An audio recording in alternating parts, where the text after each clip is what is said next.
Authorities in Belgium have raised the terror alert level to its highest in the capital after 2 people were shot dead in central Brussels.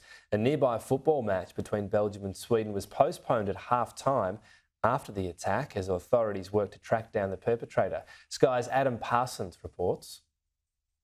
It's a really volatile situation and a night really where Brussels has been gripped by anxiety and fear, nerves and all the echoes of terrorist incidents that have happened in the city over recent years. Right, we're up at the Stade King Baudouin, which a lot of people is better known as the renamed Heysel Stadium. And just hear cheering happening from in there. That is because there are still thousands and thousands of people in that stadium who've been told they have to stay in. They're being allowed out in dribs and drabs simply because their game between Belgium and Sweden was abandoned at half-time. The players said they didn't want to carry on, and the police had to come up with a plan for getting people out safely.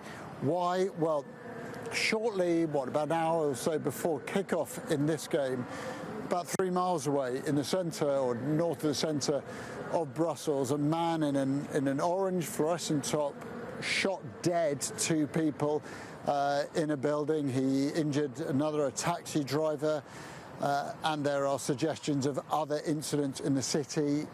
The man is still on the loose, despite throwing above us. There's a helicopter at the moment. Emergency services, you're seeing blue lights all around the city. They cannot track down this killer. And of course, with a huge event like this going on, they wanted to keep it safe. Also, the 2 people who he shot dead were Swedish. Sweden, of course, one of the teams playing here.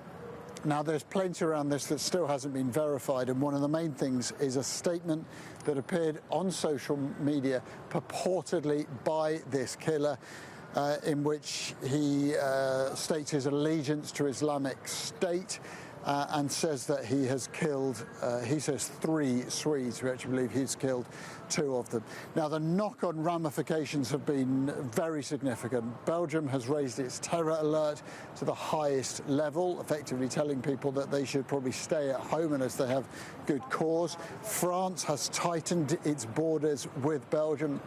President Macron has spoken tonight with Alexander De Croo, the Belgian Prime Minister. He, of course, has already expressed his sympathy with Sweden, and Swedish politicians here in Brussels have expressed their outrage. Of course, Macron, just at the end of last week, had to deal with his own terrorist incident in Arras.